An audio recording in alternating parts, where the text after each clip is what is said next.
আসসালামু আলাইকুম রহমতুল্লাহি ওয়া বারাকাতুহু। মহান আল্লাহ তাআলা আসমান জমিন সৃষ্টির মধ্যে নিদর্শন রেখে দিয়েছেন, আর মানুষের ভাষার ভিন্নতার মধ্যে রয়েছে বৈচিত্র্য নিদর্শন। বর্ণ পার্থক্যের মধ্যে কালো সাদা লম্বা বেটে আকৃতির মধ্যে রয়েছে আল্লাহ পাকের বিশেষ নিদর্শন। এই নিদর্শন কিসের? মাতৃভাষার বৈচিত্র্যের। পৃথিবীতে 4,000-এর অধিক ভাষা বিজ্ঞানীরা আবিষ্কার করেছেন। এর মধ্যে আল্লাহ তাআলার 4টি কিতাব, শ্রেষ্ঠতম 4টি কিতাব নাজিল করেছেন।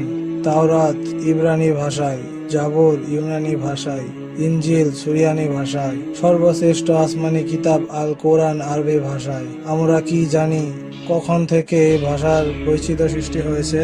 মুসনাদে আহমদ এই হাদিসটি নকল করেছেন।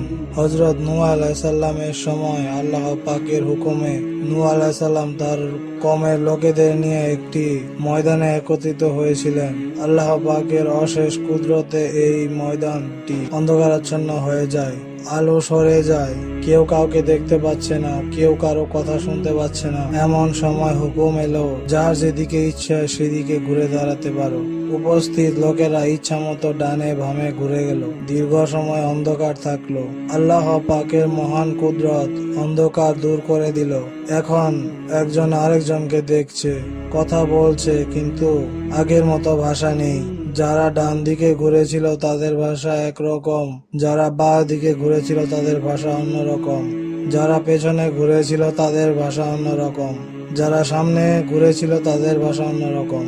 এভাবে 70টি ভাষা সৃষ্টি হয়। মহান আল্লাহ তাআলা পৃথিবীতে 70টি ভাষা সৃষ্টি করে দিলেন। কেন সৃষ্টি করে দিলেন? আমরা সূরা হুজরাত আয়াত নাম্বার 13-তে আমরা এই উত্তরটি পেয়ে যাই।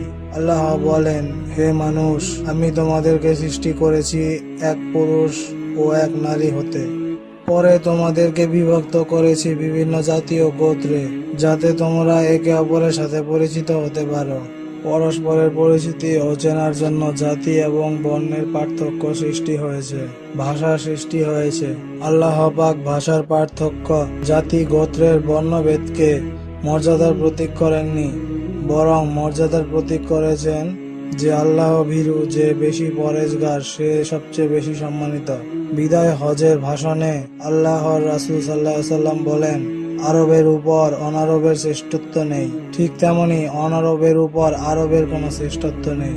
আমরা আরো লক্ষ্য করছি, মহান আল্লাহ তাআলা যত নবী ও রাসূল পাঠিয়েছেন, সমস্ত নবী ও রাসূলদেরকে স্বজাতির ভাষায় কথা বলার তাগিদ দিয়েছেন। প্রত্যেক মানুষ তার মাতৃভাষায় কথা বলবে, এটাই সুন্নতে নববী। সমস্ত নবীগণ তাদের মাতৃভাষায় কথা বলেছেন। মূসা আলাইহিস সালাম তার গোত্রের ভাষা ইব্রানিতে কথা বলেছেন। দাউদ আলাইহিস সালাম তার গোত্রের ভাষা ইউনানি ভাষায় কথা বলেছেন। ঈসা আলাইহিস সালাম তার গোত্রের ভাষা সুরিয়ানি ভাষায় কথা বলেছেন। আমাদের প্রিয় নবী হযরত মুহাম্মদ সাল্লাল্লাহু আলাইহি সাল্লামের গোত্রের ভাষা আরবি, তিনি আরবি ভাষায় কথা বলেছেন। ঠিক তেমনি ভাবে আমাদের জন্ম হয়েছে প্রাণপ্রিয় মাতৃভূমি বাংলাদেশে। আমাদের মাতৃভাষা বাংলা, তাই আমরা বাংলা ভাষায় কথা বলি। আর এটা সুন্নতে নববী, এর উপর হস্তক্ষেপ করার অধিকার কারো নেই, কারণ এটা জুলুম। আর এই কাজটি করেছিল কিছু উদ্ভ্রান্ত রাজনৈতিক জ্ঞান শূন্য মানুষ। তারা আমাদের মাতৃভাষার উপর আক্রমণ করেছিল, আমাদের ভাষাকে পরিবর্তন করতে চেয়েছিল। তাদের এই অন্যায়ের কারণে এদেশের দামাল ছেলেরা প্রাণ দিয়েছে।